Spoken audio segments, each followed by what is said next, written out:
correria para os pais. Férias dos filhos, matrículas para fazer, compra do material escolar e tudo isso sem planejamento pode dar uma grande dor de cabeça. E quando o assunto é material escolar, planejamento é a palavra-chave. Os pais precisam estar atentos aos preços e, principalmente, atentos aos possíveis abusos cometidos pelas empresas. Para que isso não ocorra, existe o Ministério Público e órgãos como o PROCON. Além do Ministério Público Estadual, existem órgãos que trabalham em defesa do consumidor. Um dos principais e mais conhecidos é o PROCON, órgão responsável pela coordenação e execução da política de proteção e de defesa do consumidor. Cabe ao PROCON orientar, receber, analisar e encaminhar reclamações, consultas e denúncias de consumidores. Nós mantemos um departamento de pesquisa que toda semana nós divulgamos a nossa pesquisa da cesta básica. E sazonalmente nós fazemos as pesquisas de acordo com as épocas. É tradicional já o PROCON em janeiro fazer essa pesquisa do material escolar, que nós chamamos assim. Essa pesquisa visa, na verdade, orientar os pais sobre a pesquisa e aonde encontrar o menor preço.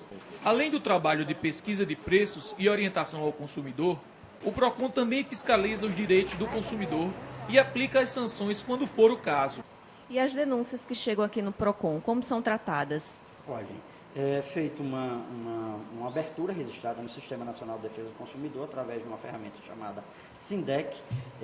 Por força de lei, esses fornecedores eles têm que vir a uma audiência de conciliação. Havendo a conciliação, que é o que nós trabalhamos em cima disso, em cima dos direitos do consumidor, fazendo a conscientização, havendo a conciliação, o processo arquivado.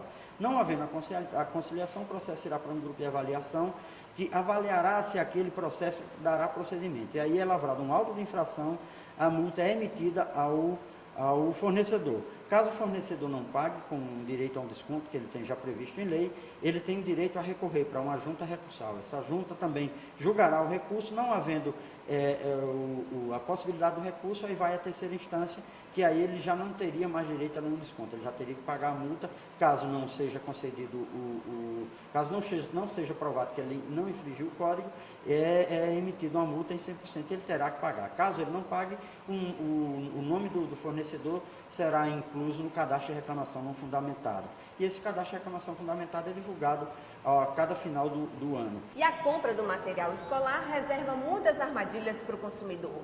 Agora vamos saber como se livrar delas, acompanhando aquele quadro em que você, cidadão, tira suas dúvidas com o promotor de justiça.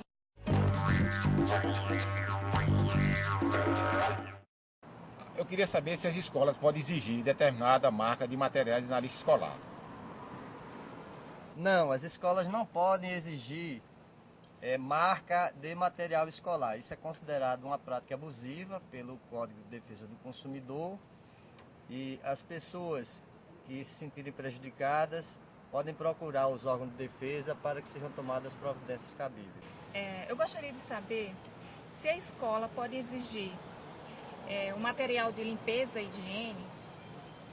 Em regra, a escola não pode exigir esse material do aluno, a não ser que esse material seja usado nas atividades escolares. Ou seja, por exemplo, um papel higiênico em que o aluno efetivamente vai utilizar numa atividade, pode ser exigido, mas aquele material, aquele papel higiênico que vai ser usado para atividade de fim dele, usado em banheiros, etc., isso daí não pode ser utilizado.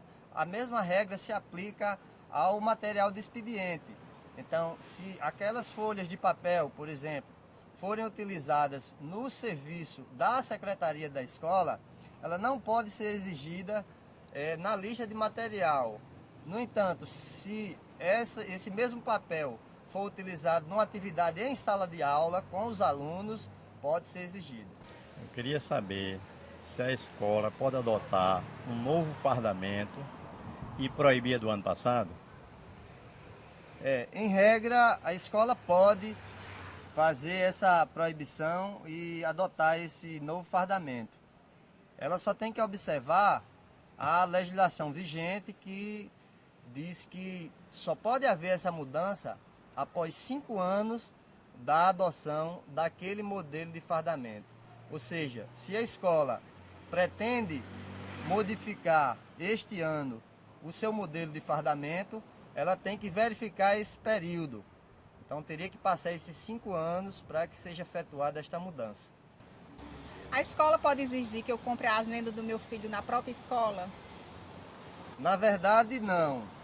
A agenda escolar, apesar de ser um meio muito importante para a comunicação entre a escola e os pais de alunos, ela não existe essa obrigatoriedade, mesmo porque não é um material didático e ainda que fosse um livro, não teria a obrigação de vender na própria escola.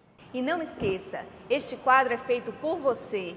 Mande sua dúvida para o e-mail pgj-ascom@rn.gov.br que o promotor vai responder. Agora vamos ao quadro Aprendendo a Ser Cidadão para falar sobre o que você, consumidor, deve fazer para não estourar o orçamento na compra do material escolar. É com você, Augusto.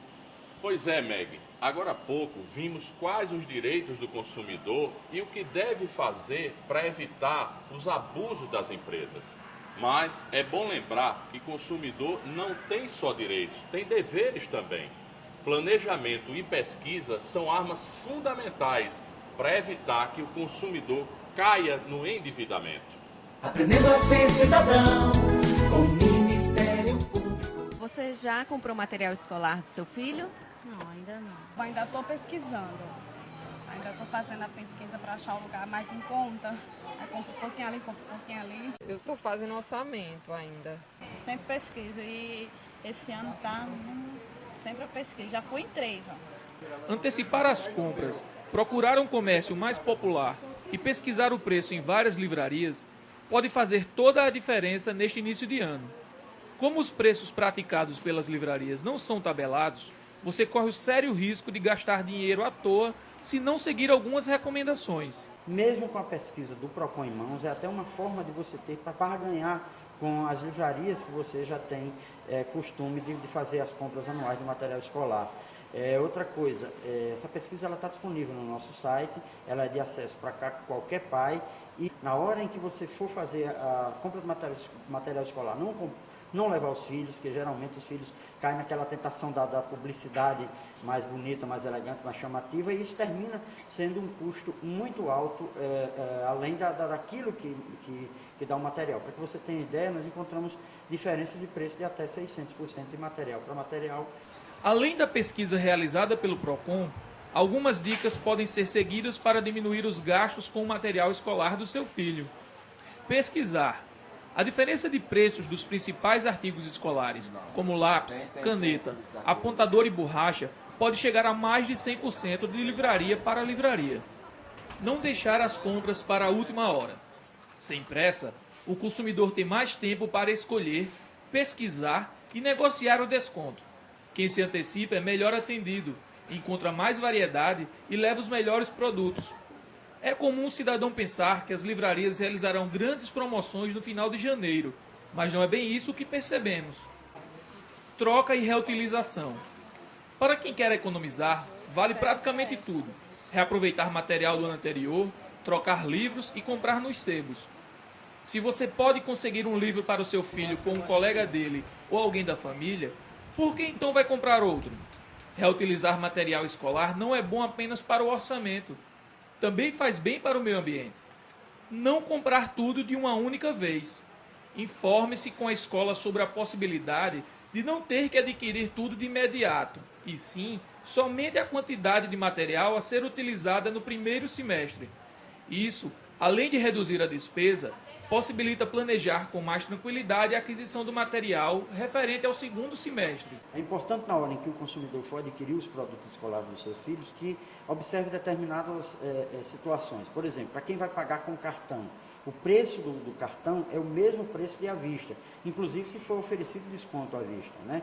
É importante que os pais se programem dentro de uma programação financeira, dentro de um planejamento, para que mais tarde eles não venham sofrer com o superendividamento, que é uma preocupação hoje dos órgãos de defesa do consumidor. Você viu que um bom consumidor é aquele que se organiza. Bater perna é cansativo, mas funciona. Um pequeno desconto pode parecer insignificante, mas, ao final, cada centavo economizado na lista de material vai fazer uma grande diferença. E se você perceber irregularidades, não esqueça, existem órgãos de fiscalização e defesa dos direitos do consumidor. É com você, Meg. É isso mesmo, Augusto. A participação do cidadão é sempre muito importante para que os seus direitos sejam preservados. E essa edição vai ficando por aqui. No próximo programa, vamos falar sobre o Estatuto do Torcedor e como é a atuação do Ministério Público nessa área. Eu espero você. Tchau!